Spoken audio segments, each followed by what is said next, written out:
All right, how we looking? Oh, we're rolling already. Well, welcome to the Ranagade Show. I am your host, Ranagade PerRana, your favorite's favorite. And I have with me my right hand, well, technically right now my left hand, but left, right, one mind. We have Amirica, my favorite human on the planet, bar none.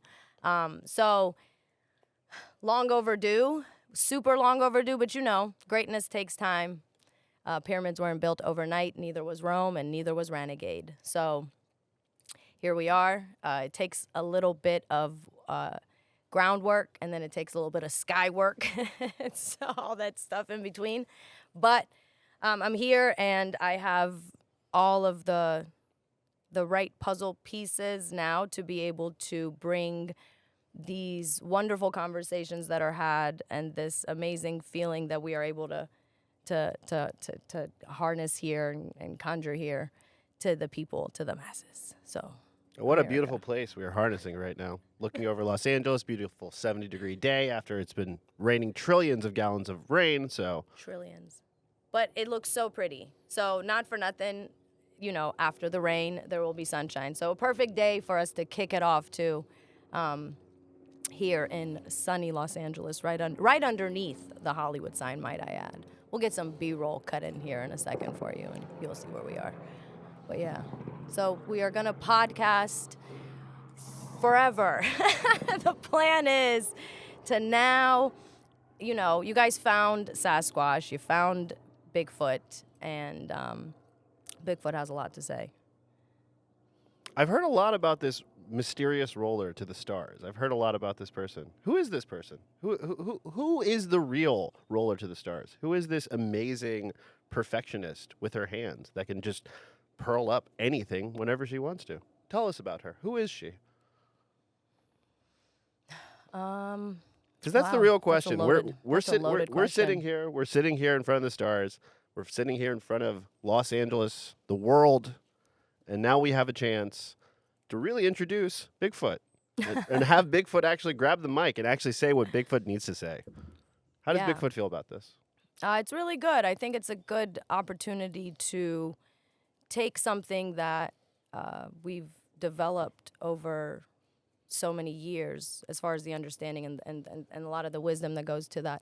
It's funny, too, that the thing that kicked the door down was that of all of the things that Ranagade does. Very, very interesting that would be the thing that brought all of the eyes or the masses globally to it, to have all of these conversations. I wanted to just tap in with everybody and be like, I have music. I also make art. I'm also a marketing genius. Come on down. But I mean, styling, hairstyling, clothing styling, there's so many different avenues of talent that you exude. And it just, I just think it speaks to where people are with cannabis. Like, people just really are so curious about it. It's reached such a critical mass right now where all around the world you see all the aggregate stories where you're in so many different languages and so many different countries are talking about this roller. Who is this roller? Who is this person who's rolling up for all of these stars, all of these celebs? And I just think we've reached critical mass. And I think it's a really fascinating point in human history right now where we want to know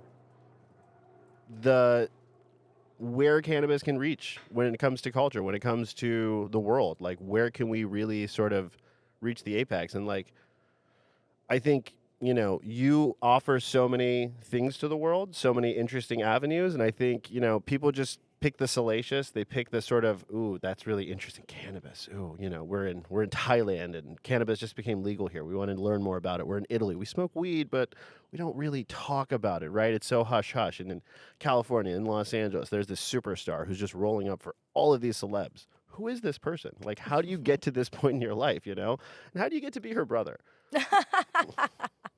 How does any of this happen, right? no, it's good. And that's ideally what the whole point of this podcast ultimately is to kind of answer all those questions. So I get, if you know me closely, you experience this high level of support and friendship and ability to believe in yourself and know that you could do anything. And ultimately, what we're trying to do is take me and you being my brother, you being not just a witness to all of this, but a really super intricate part of it, and then all of the other wonderful people we have around us, we're going to have a lot of those people pull up. We're going to have these conversations. Basically, the point of this is we're all going to be friends. So now you will get to pull up on me too and sit with the gang. So the same way I hit everybody, pull up.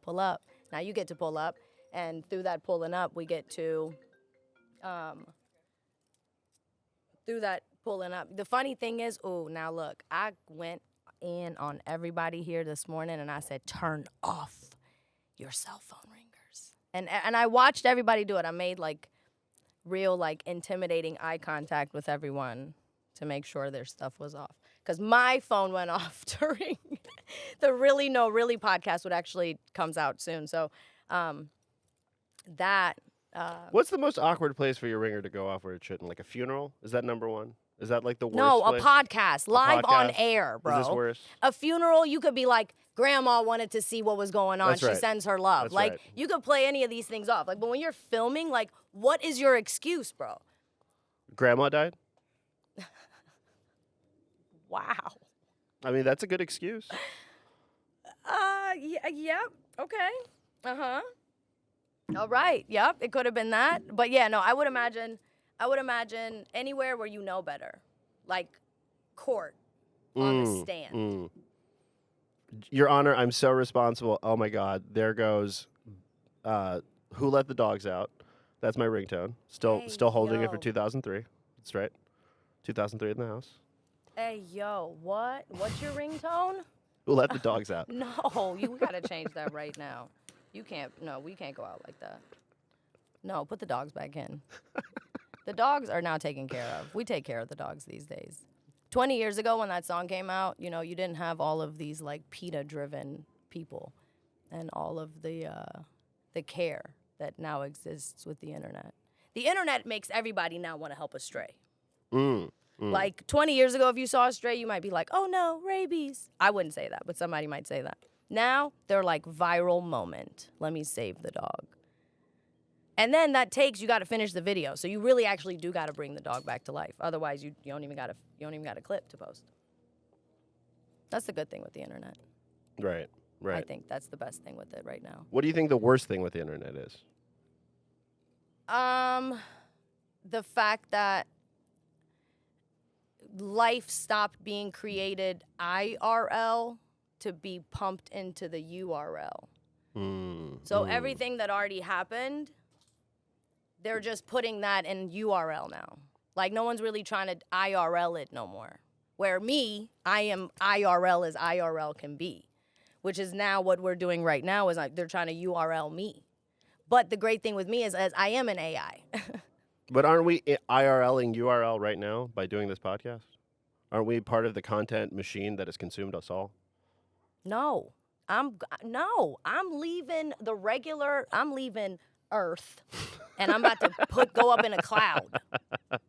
Like, you're literally removing me off Earth and putting me in a cloud. So, no, we're not. We are.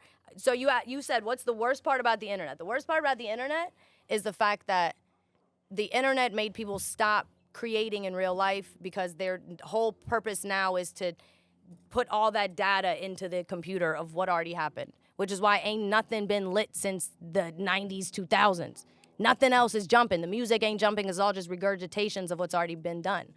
So now every single thing is an upload. Well, it's almost like everything that you're witnessing is people reacting to stuff in the 90s and 2000s for the first time. It's like someone's reacting to like uploading. Tupac for the first time, and Literally. they're like acting like, oh my God, I just listened to Tupac, I just discovered Tupac, and now I'm going to try to recreate Tupac. Yeah, exactly. You know? Versus like, it already happened, bro. Either like be inspired and now move in that path, or you're just a silly URL.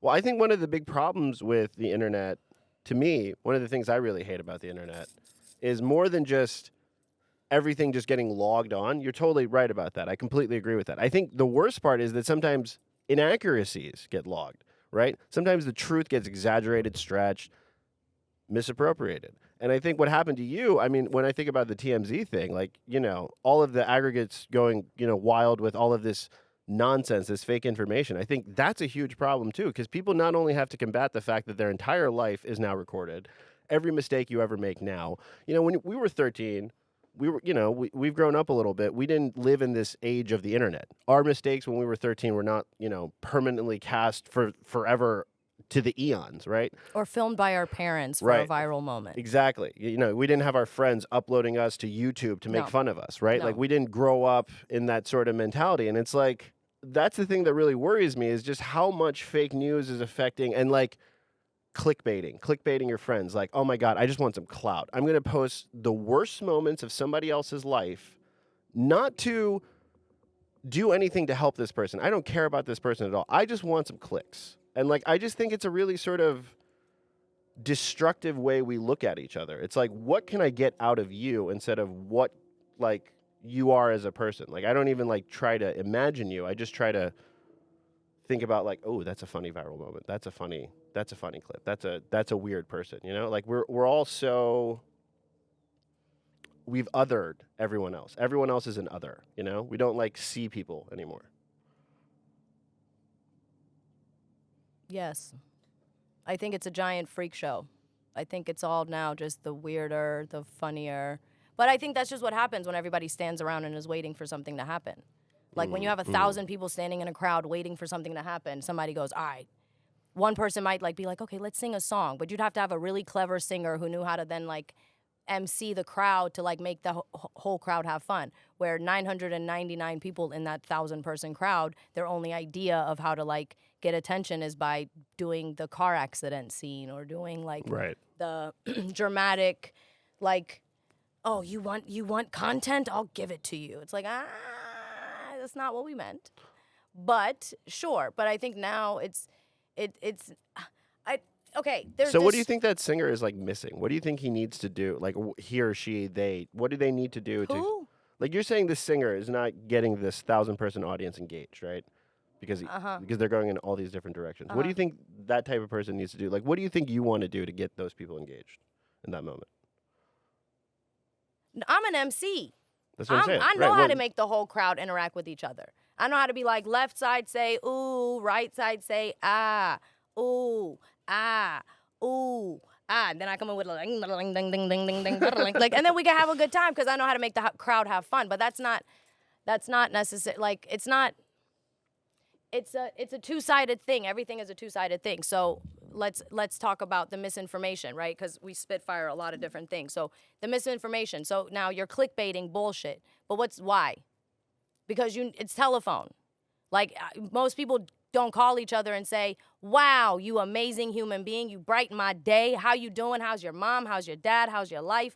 How's the puppy? How's your work? How's your accomplishments? How's your dreams? How's your hopes? You're not doing that. You're calling somebody to be like, ooh, I got the tea. Well, what's tea? Tea got to be juicy.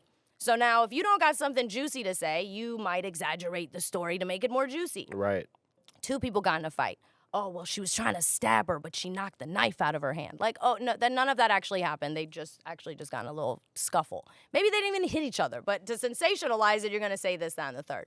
Or you can now edit something like, i.e. your reality shows due to these villainous characters where you go on the show and instead of them just letting you say your whole sentence, you might say at the beginning like, so then I ran up on her to fix the tag that was sticking out of her shirt, and when I reached for her, her hair got in the way, and then her hair was stuck in my hands. But now if you cut the whole thing out, the whole story now sounds like I ran up on her and her hair was stuck in my hands. Well, I was trying to fix her tag. Yeah, I ain't put that part in there. I wasn't trying to yoke her up. I wasn't trying to hurt the person.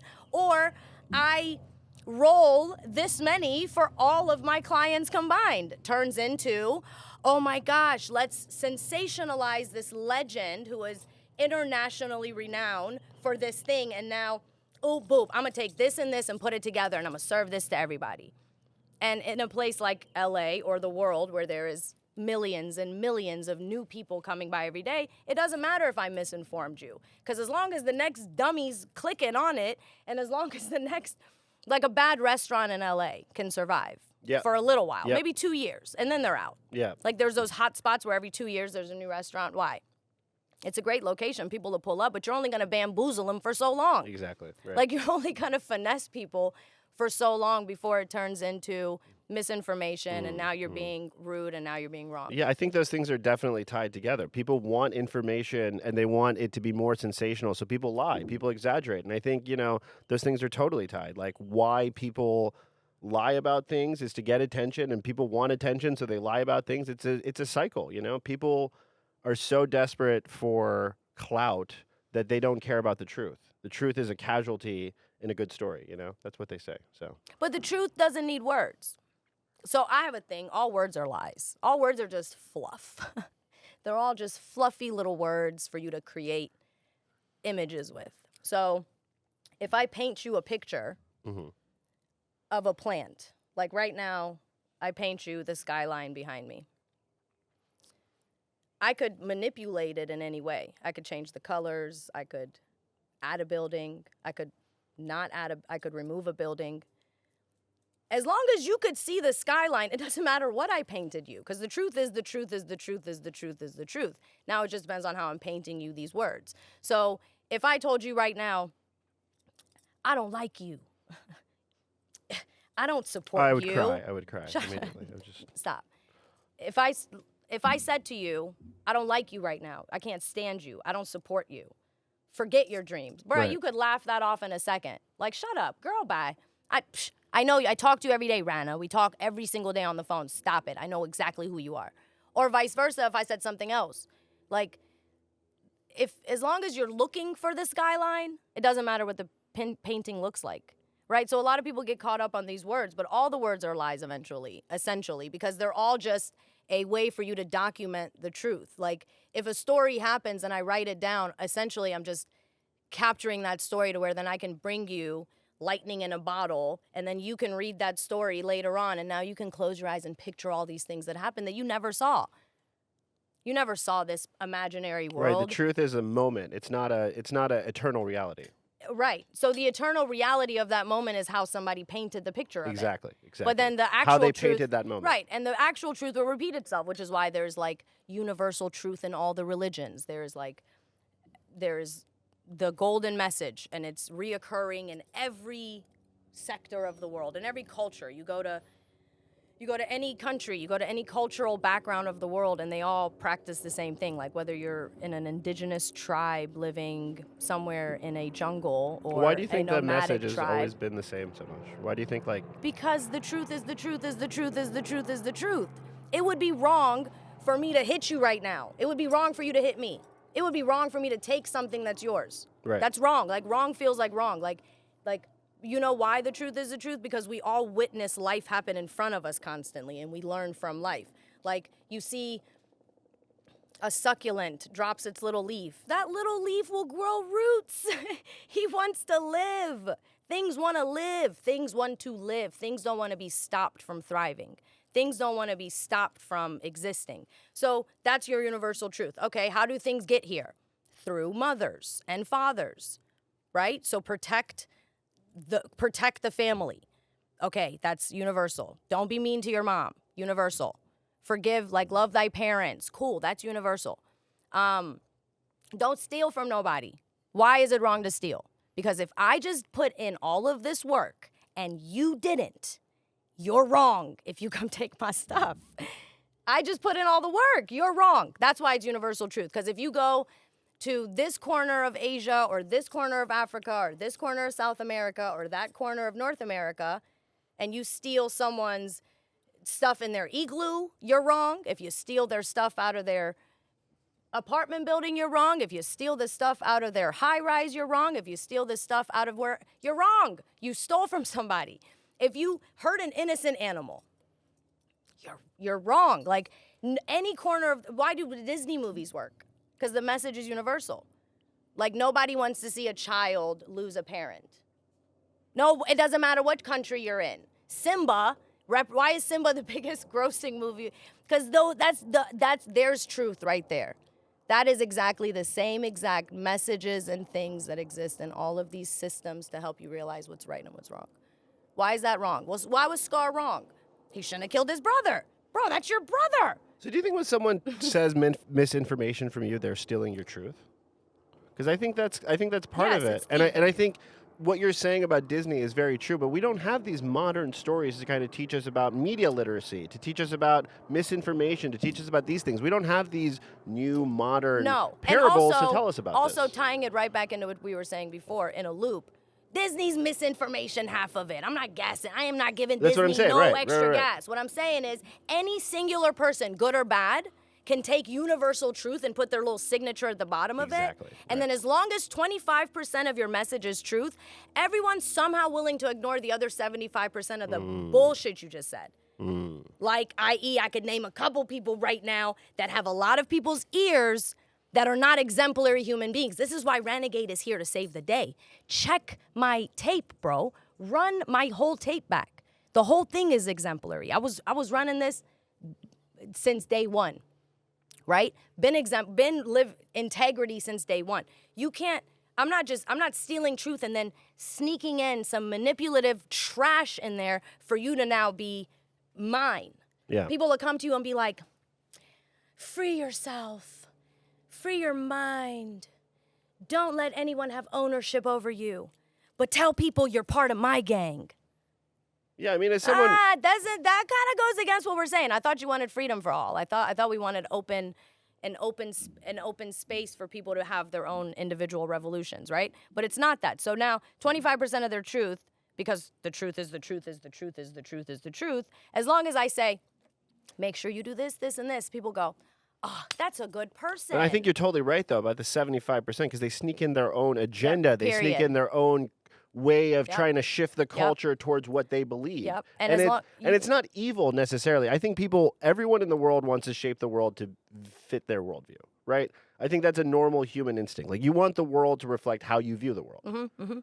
So I think... Well, it's your lens. You need to make it make sense to your lens. As an artist, you want to put your lens on the world, and you want the world to kind of follow your lens, right? And I think, that's what you're after. That's what every artist is after, ultimately. But I think... when you talk about integrity, like, as someone who, grew up watching you every day, I can say for a fact, like, you have a ridiculous amount of principle about character. You like if I stomp out a flower right now, the same life force that gives me my juice is giving it its juice. Like, we're both reacting to the sun. We'll both get depressed and die if we don't have good sunshine. We'll both get depressed and die if we don't have good, rich soil. We'll both get depressed and die if we don't have water. So we're really not all that different. Like, I'm a human being. But, like, all right, the crows are mad smart. Dolphins, mad smart. Dogs, super kind, compassionate. I'm nothing special. So I think, just to tie it all back in, I think discipline, for me, is out of a healthy, respectful, not knowing, like, fear of the unknown, but not in a negative way, in a really positive way of, okay, well, this shit's pretty perfect. So something's got to be a consciousness of it all. I'm not saying a figure or a man or a woman or any of those things, just a consciousness. And within that consciousness, back to Simba, if we all just watched Simba and we all thought that was wrong collectively, I'm not finna be Scar, bro. Right. I'm not going out as the villain. No lion. No lion here. You know what I'm saying? Exactly. Right? So I'm not going out as Scar, bro. I'm not. If we all just saw, this is not about Pixar or Disney. This is just a general good point of reference that I feel like anyone listening to me right now in Italy, Thailand, Iran, China, Zimbabwe, anywhere, right? Chile would be able to, we all seen that, right? So it's just a good point of reference. Cinderella, whatever. Bro, I'm not the evil stepchild. Right. I'm not that, I ain't that girl. I'm the nice one, bro. I'm the nice one. I'm the good one. You know how good feels? Bad feels bad, bro. Bad hurts. Bad hurts. So for me, all right, bet. Then let's go back to that other thing. And you and I, with the path we've taken, with the family we have, with the family tree we have, with all the different religious affiliations, and we're from Middle Earth. We're from where all these things were birthed. So all of these things are within our bloodline. Okay, so let me go back to those now general Okay, all of y'all said don't be mean to people. Everybody said don't steal. Everyone said don't kill. Everyone said honor thy mother and father. Every one of y'all said the same thing. Okay, cool. I might not do this on Friday or Saturday or Sunday. I might do it all 7 days. I might take a whole weekend off. Whichever day I pick, just know all 7 days I'm nice. All 7 days I'm not robbing nobody. All 7 days I'm not kicking nobody. All 7 days I'm offering a helping hand. All 7 days I'm full of gratitude and of servitude. All 7 days I remember, bro, my brother's watching. My brother's watching. My brother's watching. Literally, like, what's my inspiration? You. Dead ass. When I was 18, I was like, nah, bro, this kid is, I can't do this. Like, I have to be so player and so fire that then later on, if you ever decided to go left field, I could step in and be like, where'd you get that from? We don't do that. So I couldn't have you go out like that. Like, I guess I just really care about you so much that I didn't want you to, like, ever have to, like, deal with a life of, like, lameness. I definitely have not. You know what I'm saying? Like, for lack of better words, like, I can't have my brother ever deal with nothing lame. So therefore, I gotta be player. I gotta only have player people around me. If you gonna be my friend, you gotta be so fire and so inspirational that any little motherfucker that's around me is gonna be like, wow, life is great. I should look forward to the future. So, what do you find inspirational about people that you know? Like, what qualities, I guess? Like, are there things that, like you said, lameness, you said inspirational, right? Like, these are the people, you don't want lameness around you, you don't want inspiration. Like, what does that mean to you? What is an inspirational person? Because, I mean, you definitely inspire me. You have a lot of energy, you have a lot of passion, you have a lot of love. I think that inspires me a lot, and I think that's what inspires most people. But I think, like, you know, you operate at a very different level than most people. You know, you really see the world, you intuit things so naturally. So, like, what inspires you around other people? Like, what kind of energy, like, really speaks to you? Because I think you don't operate on a very basic level. You don't find, like, the most mundane things inspirational. What type of things, like, really, like, speak to you? Like, what, like, are there, like, people who are really passionate about something? Like, I know, like, just from being around you, you really appreciate people who really, like, own one topic.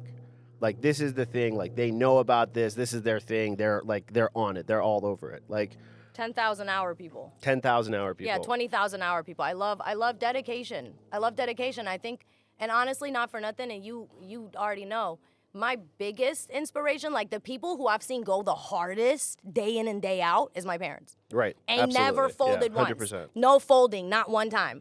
No, not vices, no tapping out. Only laundry.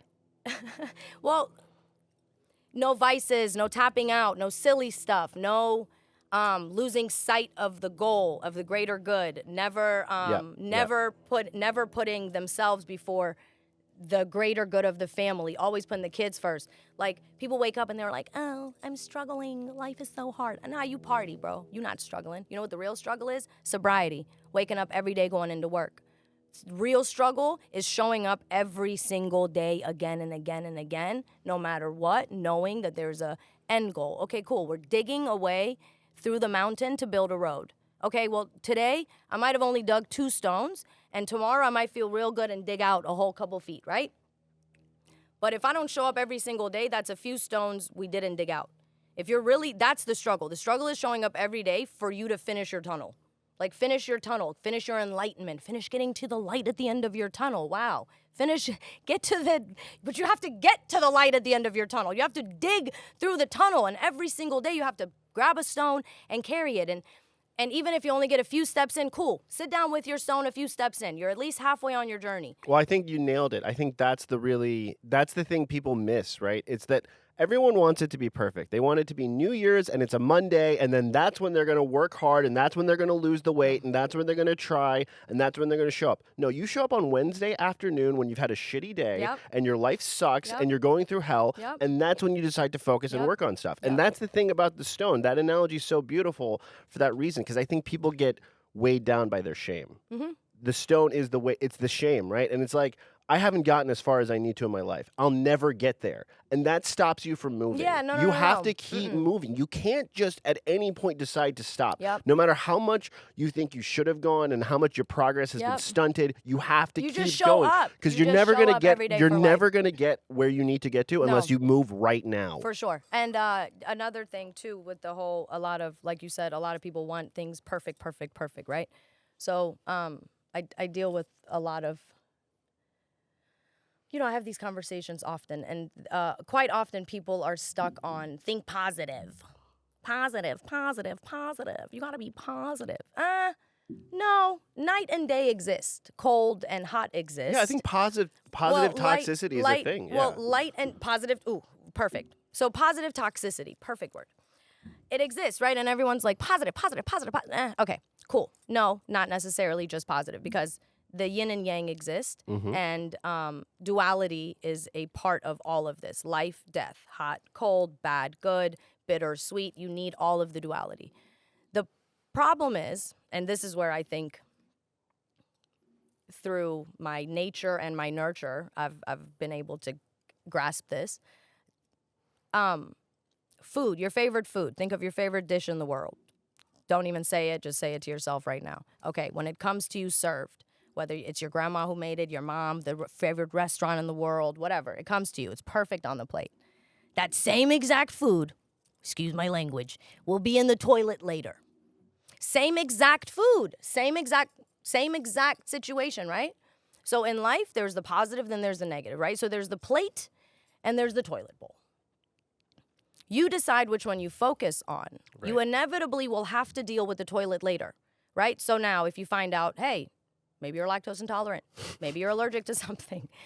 Sorry, hey guys, follow me here, all right? Point being, and this is an analogy. I feel very seen right now. This is an analogy, so just add this to life. You find out what irritated by. You find out what doesn't work with you. You find out what this is, but instead of focusing at the end when it's negative time, when it's too late to apologize, you need to go back to the onset when you're ordering the food.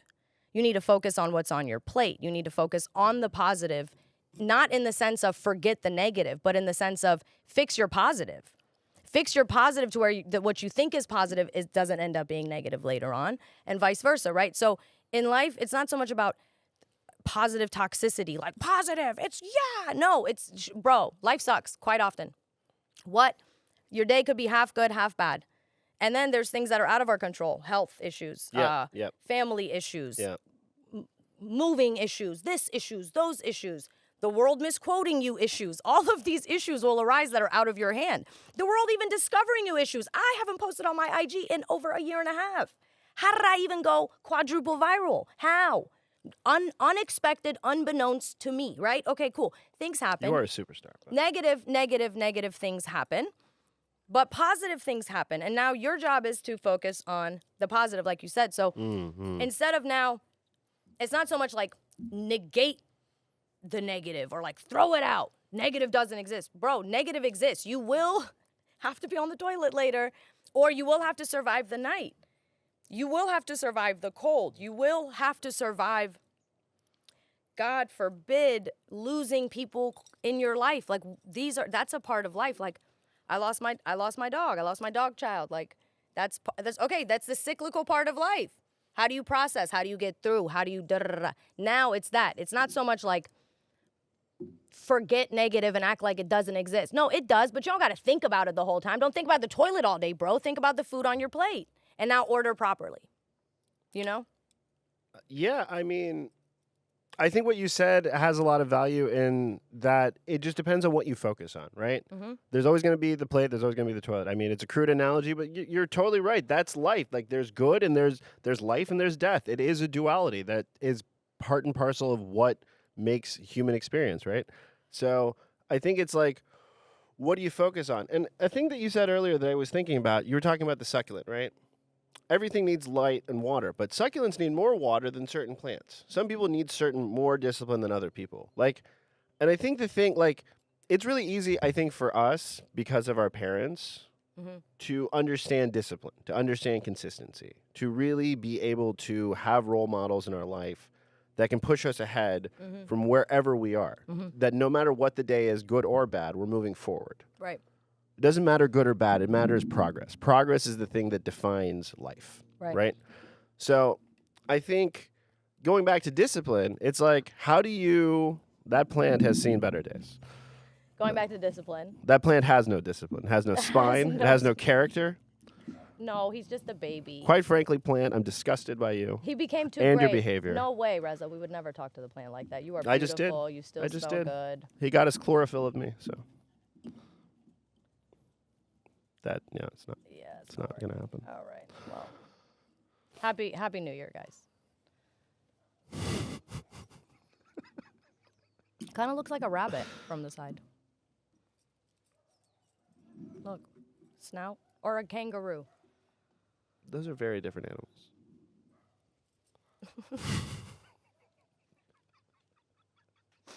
All right, well, great. That's a wonderful way for us to lighten up the mood. We was talking about toilets and death and a bunch of other stuff. Let's talk about life, and spring is around the corner.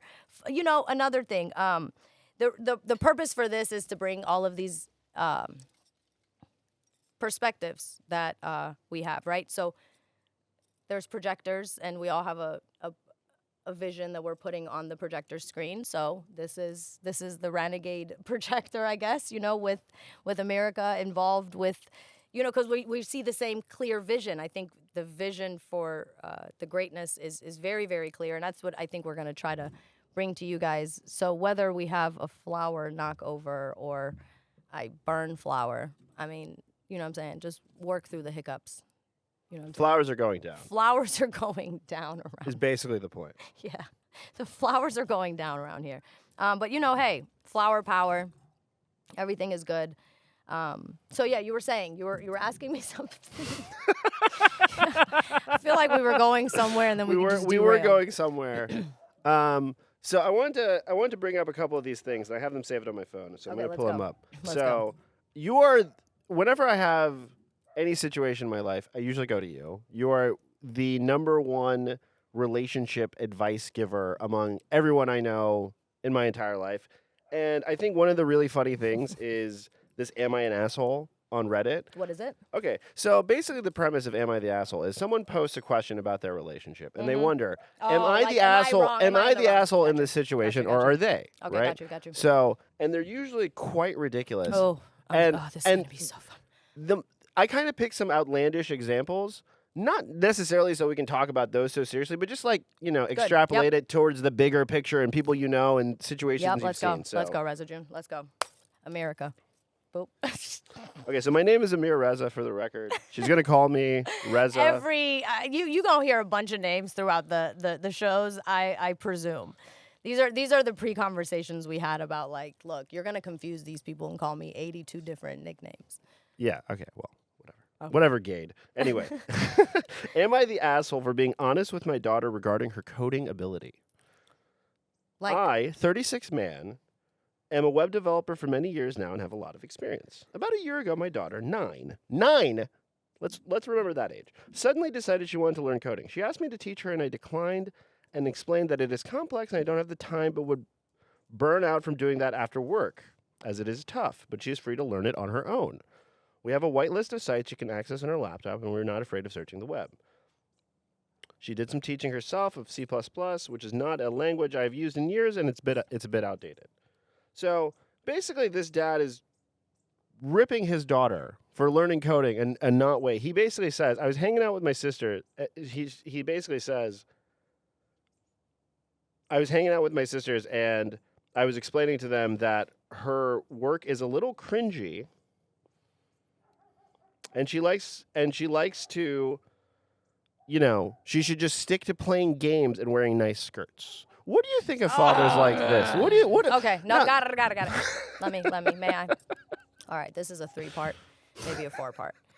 There's a few things that I'm going to address. I'm going to tell you now so I don't forget once I get going. The first thing we're going to address is the fact that Shorty asked him to teach her, and he said, fuck off. Second thing we're going to address is the fact that she went ahead and learned the shit on her own, so you could fuck off. Then the third part is you're a fucking sexist prick at the very end, in all reality, so eat a dick and die. So from the beginning, The first thing we're going to discuss is the fact that your daughter came at you because she was inspired by her father. She was inspired by her dad and thought what you were doing in life was lit. So now, literally what every father and mother or parent, guardian, adoptive parent, bonus mom, or whoever cares about a kid, a teacher, any sort of person who is an elder, wants a child to do. Look at up. what I do. Look up to you. Look Yeah. up to me and want to be what I'm on. All right. So she comes to you and she asks, and instead of you teaching her like a player would, you want to see, the helicopter's coming for you, player. They're on their way right now. You done fucked up. He did fuck up. Yeah, He really did. He did. So now what you should have done is honestly said, I don't care if I'm tired or not. I'm going to sit with you and teach you what I know. We're going to start basic. I'm going to tell you what to look up online. You didn't even have to sit there and do all that. You could have literally said, I know what's up. I'm going to give you 5 keywords. You go look it up on your own. But you didn't offer no type of guidance. Then Shorty was so resilient. God bless you. If you know who you are. I don't even know who you are. You might be a fictional person. But if you're a random 9-year-old right now who's getting it on your own because your parents are weirdos, this is for you. All right, good on you. You didn't let this negative human being, who parents are not perfect people, they're trying their best. Some of them need therapy, most of them do. All right? So he didn't mean it. He don't even realize what he's doing because the third point we're going to bring up, he's just wrong to begin with. He needs help himself.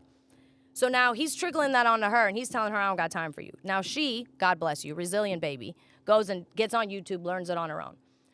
Once she learns it on her own, all right, she was misguided. You know how many videos are on YouTube, bro? How she was supposed to even find the right stuff? All right, you done left her to the wolves.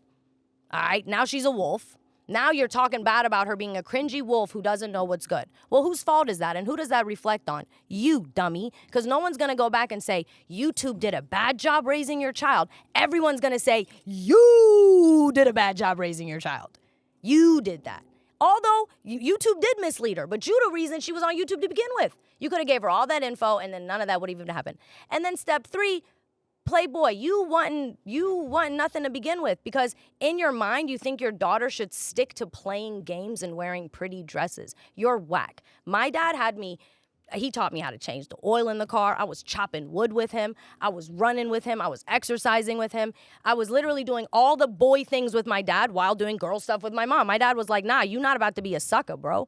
And nobody's son is about to son you ever in life. Yeah. My daughters will be able-bodied women. Like my sister and I are so able-bodied women. Like we're not, and I don't mean that in like a derogatory way to anyone who does, you know what I mean? But as far as like just having the ability to cognitively learn things and then not feel like second-class citizens in a world that is run by males.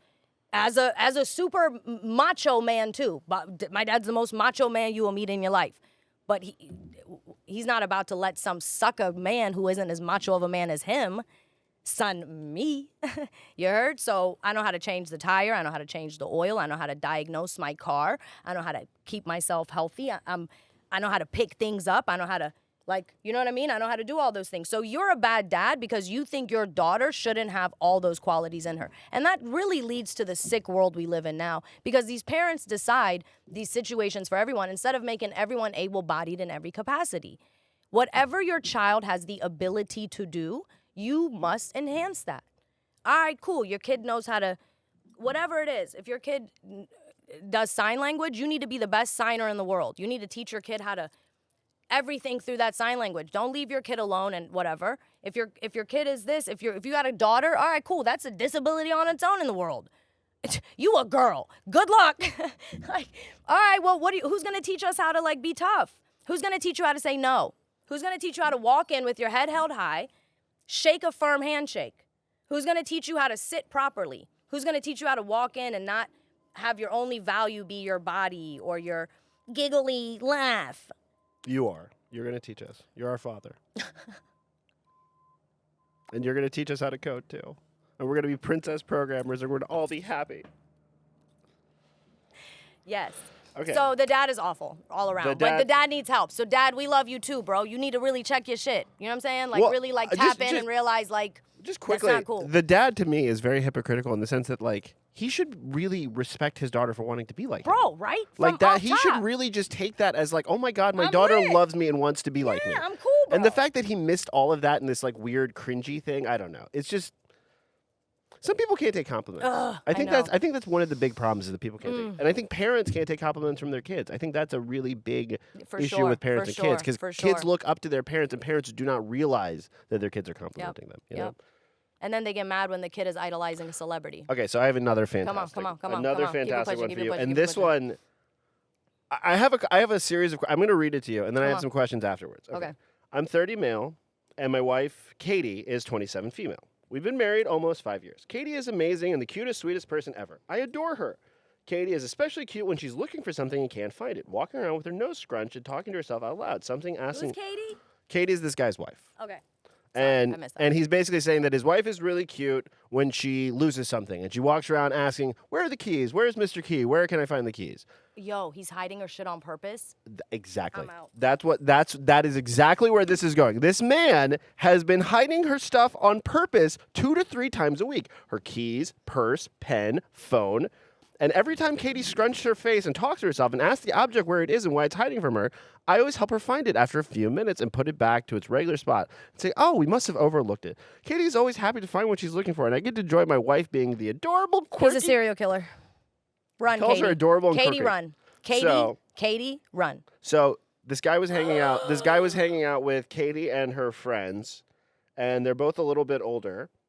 And he told them what he's been doing to Katie. They blew up at him and called him an asshole and a bad husband. They said Katie probably feels like she's losing her mind and forgetful and feels really guilty over something that she has no idea what the cause is. She probably feels really horrible about herself. Holy. So the two friends call Katie. Katie loses her mind. She's staying at her parents' now. He can't help her find her mind, though.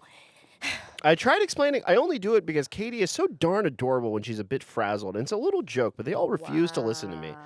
So here are my 2 questions for you. Should Katie ever be with this guy again? Never. Can Katie ever trust this man again? Katie should call her brothers or cousins and have them tap his chin, jaw 1 time. Chin checks and eye swolls for the fella. American History First X of all, style? no. Let's not. We don't want to end up in prison. But he does deserve 1 good chin check. Because I think, listen, if you know me, don't mess with me. Don't play mind games. Life is so, like, you do this type of stuff to people who you think can take it. Do you know, like, the average person has actual, like, heart issues? The average person is dying under stress. Like, don't mess with me. Don't hide my stuff. Don't pull pranks on me. Don't hide behind a wall and scare me. You don't know what I've been through, bro. No, I swear to God, I was born in the middle of a war. I survived one of the biggest earthquakes in the world. Like that stuff that's happening right now, God bless those people in Turkey and Syria. Yeah. I survived. We survived a 7.4 and a 6.9. Rude Bar Manjil earthquake 1990. Like, look it up, bro. I survived. Like, I got enough trauma. If you think messing with me is a good idea because you think I'm cute when I am stressed out, why don't you try to buy me flowers every day and see how cute my face gets? Why don't you try cleaning up the whole house? I bet you I'll be mad cute. Why don't you buy some gold for me? I love gold. Gold makes me so smiley. Don't ever mess with somebody and think that that's cute. Ladies or gentlemen. Don't hide people's stuff. Don't frazzle people because you want to be a hero. You have a hero complex. Ultimately, you are a serial killer because you think mental manipulation and watching someone squirm and be uncomfortable is fun. Tickling was originally a form of torture. Yeah. To hold the power over someone like that is evil. I don't care. That's evil. That's evil. I agree That's with actual that. evil. Like, you're whack, you're evil, and then you're almost like a puppet master type. Like, you really think it's cute to sit behind some walls and act like you're not God, bitch. Who the fuck? You don't make flowers bloom. You don't make fruit grow. You don't get to scare me. Don't do that. Or like those parents who let their kids play with Ouija boards and then want to turn off all the lights in the house. I bet you the reason your kid's on Fetty in 10, 15 years talking to themselves walking down the street. Every now, crackhead has to blame Ouija boards, okay? no, I mean, it's not even that, right? But like, just ultimately, like, don't traumatize people. No, bro. you're totally right. Like, if that lady now ends up having to go see a therapist and tells her therapist, I think her like, trust is totally broken. Bro, her trust is broken, not just with you, bro, because she doesn't even realize it's you. You're breaking her. Yes. Yes. You're breaking someone for your entertainment and pleasure, or for your satisfaction to feel like, baby, I can save you. Daddy, Daddy's here. Shut up. Shut up. You're a bitch. You're a bitch. That's the most bitch-ass way to have your girl think you're a hero. You want to be a hero? Do some heroic actual shit. Yeah. Help some old lady. Help an old man. Save a dog. Well, I think to his... Save a cat. Well, to his whole thing about... Carry a bitch over a fucking river stream. It's been raining. Pick her up over the puddle. That's heroic. Make her lose her keys, so now she's sitting there for 15... Now she done text her therapist like, it happened again, Susan. I think I need the drugs. I'm losing my mind. I don't know if I'm going to be able to... 100 milligrams of crack for you. You know what I'm saying? No, literally. Like, Katie's going to end up on psychiatric medicine because Katie thinks she's insane. Well, you know what I think? You know what I think? The thing that bothers me the most about it is how contrived and greedy it is. It's like, okay, you find it cute when she loses stuff and you find it an adorable moment. Just let that happen naturally. Why do you, like, the God complex of, like, making it happen, of creating the scenario, and then, like, oh, you're the hero in the middle of it because you helped find it? You know what it is? When you're a loser in life and you have nothing to offer in terms of winning, when you find, and the internet is kind of like this, you see people do it all the time. They post up all types of videos, and then they finally post this one video that hits. It goes viral for some reason, and now they think that's what the people want. Right. So now they just play that up constantly, like, oh, you guys liked it when I fell, so I'm just gonna fall all over the place now. Like, nah, bro. Like, you don't need to fall and break your teeth for like, you don't got to do all that. So the same way this guy doesn't have nothing to actually offer. There's no actual, you don't got really nothing to give this girl. You're not enhancing her life in any capacity. So your non-providing ass made her smile, finally. Because maybe the first time she actually lost her keys and you actually helped her find it. That was the one time in your life you actually put effort in, though, pussy. Because every other time you hid her keys. So for one time in your entire relationship, you helped her for 15, 20 minutes actually do something. And she smiled. And now you're like, oh, well, that's my magic way to get her to smile. Bet. Tomorrow I'm going to hide her water bottle. The third day I'm going to hide her laptop. Then I'm going to hide her left shoe. Bro. Well, I think people like to take power. Hide yourself. I think people like to assume power. Hide yourself and don't tell her where it's at. Whenever they can. You know, like, have you ever been to a grocery store and you see somebody, like, yelling at the checkout clerk, or, like, on an airplane, someone's, like, giving the steward a whole bunch of crap. Yeah. Like, is that a steward? Well, I think steward is stewardess without the S. So it's steward. Steward. Okay. Yeah. Keep going. I'm sorry. Anyway, no, that's fine. That's what I'm here for. Anyway. To teach you, Rana. Teach you English. Anyway, so I just think it's a petty power grab. Like, for people sure. are like, okay, so there's a study out there actually, for sure, and they've actually done their research on this. If someone is in a parking spot and there's no one waiting for the spot, they get out in about 45 seconds. If someone's waiting for the spot, they take 2.5 minutes on average. On purpose. On purpose, because they know someone's behind them. They're like, oh, I'm going to take my sweet time getting out of this parking spot. Listen, asshole, plug your phone in, do whatever you have to do, get out of the spot. What is this petty power grab? It's because people feel so powerless in their life. So I've been in sales forever, which is, sales market. This is my forte, the people. In sales, I used to go to all these, like, sales conferences and shit, which is basically like a sales conference. Basically, guys, is just mental manipulation 101 on how to like word play people into giving you the right responses, right? So this is a reoccurring thing they teach. So any of the people out there who have any type of sales jobs or commission jobs, you know this for a fact. You never, ever ask an open-ended question, because the average person, this is what they teach you every single trip, the average person doesn't get to say no. Who do you get to say no to? You can't say no to your boss. You never got to say no to your parents, probably. You didn't get to say no to your teachers or your professors. You can't say no to the cops. You can't say no to anybody. You have to go to work. You have to be there those hours. Even if you don't have a work and you're an entrepreneur, okay, you have to get online. You have to check your Shopify. You have to check all of these things, right? Because you got to, you know what I mean? Yes. All right, so you have to. You must. Yes, yes, yes, yes. So now if I say, hey, do you want this flower? Do you want this flower? If I say, do you want this flower, because you never get a chance to say no in life, you gonna say no to me just on that. Just on the fact that, like, it's my opportunity to say no. So even if something is good for people and they need it. I don't think you're an upstanding person because your flower isn't upstanding. So. Wow, that's awful. But I think ultimately people like to exercise no's. People like to exercise going against the grain because that feels good to people. So, all right, 45 seconds. It ain't nobody waiting on me, but if I know you right behind me, I bet. Oh, you thought I was about to get out? Oh, well, I got to fix all my mirrors. Matter of fact, I haven't cleaned out my console it's so long. In weeks. This is such a filthy display. It's crazy. Let me call somebody. Let me call my friend who I never call. Girl, somebody waiting on me behind the car right now. But ultimately, too, it's this whole thing of, like when you're trying to cut over in traffic and the guy behind you is like, I'm not going to let you. Like, bro, why? What does this do? How does this tickle? And which pickle did it tickle for you to tell me no? For a nickel. For a nickel. Bro, the nickel and the pickle and the tickle are not worth you hurting somebody's, like, whatever. And then furthermore, like, it's also this whole thing of, like, people want to feel special, right? So that ties right into this whole, like, people want to feel special. Like, you have these celebrities right now. There's been these videos going around where people, like, ignore somebody trying to get a picture or an autograph. But that same celebrity will then later on be, like, I don't know, like, hungover with their head in the toilet, begging God to, like, save them.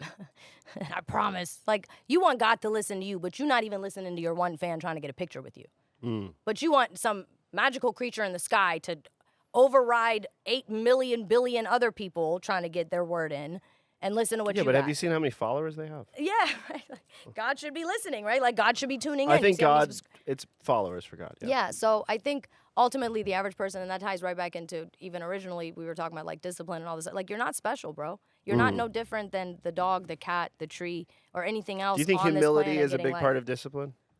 Do you think having to humble yourself? For sure, yes. Pain creates compassion. Sorrow creates strength. Like, at the end of the day, like, I want people to hear my story. Well, bitch, it better be good. Right. It better have some ups and downs. It better have some juicy downs, bro. It better have some, like, real, like, I made it through the mud. I picked myself up. I pulled myself up using my own strap. You know what I'm saying? Like, I really hopped the shit myself.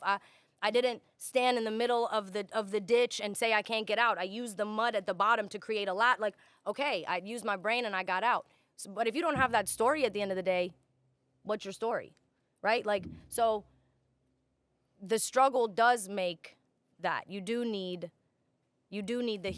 like. Well, I think a lot of people struggle and they don't humble themselves. Yeah, though, right? but that's because they didn't process it the right way. Like, if you just got smacked with something, you didn't really realize what happened, then you're not going to process it the right way. Like, if you get smacked by Will Smith and you do, like, a really bad comedy special. Yo, he should have just stayed quiet. What was that even Will all Smith about? smacked his career into the toilet, speaking of the toilet. Literally. Like, bro, get it together. Not good at all. And, like, not good. Just not good at all. But, yeah, like, I think if you haven't, like, if you've never had somebody make you feel a way, or if you've never seen somebody be hurt. And then once again, that's why these stories and these holy books or these movies, these wholesome global movies are necessary, because they show you what pain looks like. You might have your mom. You might be sitting on the couch watching Cinderella with your mom, but you need somebody to show you what it would be like to not have one, bro, to appreciate your mom, right? You need somebody to show you what it's like to be disowned by your community, or, like, be afraid for your people. You need all these stories to, like, teach you what it is. So absolutely, you need humility to have discipline. You need pain to have the compassion. Like, if you've never, I think it's that duality, right? Absolutely, I mean, you need it. Like, if you don't have bitter, you don't have sweet. Like, okay, why do most people that come to America that are not from America work really hard? Well, because they'll say opportunities don't exist in their country. Like, in their own country, they could do all of these things, but then their corrupt government could overnight say, well, I think it's what you were saying about inflation, sanctions, your money means nothing now, let's say, right? And in America, okay, cool. Whatever I worked hard for at this point, that's my bread. Well, I think we're immigrants, right? We understand that duality by nature. I think if you're someone who's born in America, you don't understand the bad. You're Right. only used to the good. Right. So you seek out the bad. Right. You almost fetishize the Yep. bad. You go Yep. like, oh my God, bad is so cool. I need to be bad. Right. I think for us, we're like, we need to never experience bad again. Well, and then in America, within its own pockets, there's really, really bad, and those people don't even get regarded in any capacity. No. But even those people, and also it's a matter of what you see the difference in. Like if every single day your option is, all right, well, your community doesn't got nothing, so we're just going to give you this, that, and the third. And then there isn't an opportunity for you to get in on that playing field of actually then getting ahead. Then, like, you're just as fucked as everybody else is here, right? So, ultimately, like, with all of the,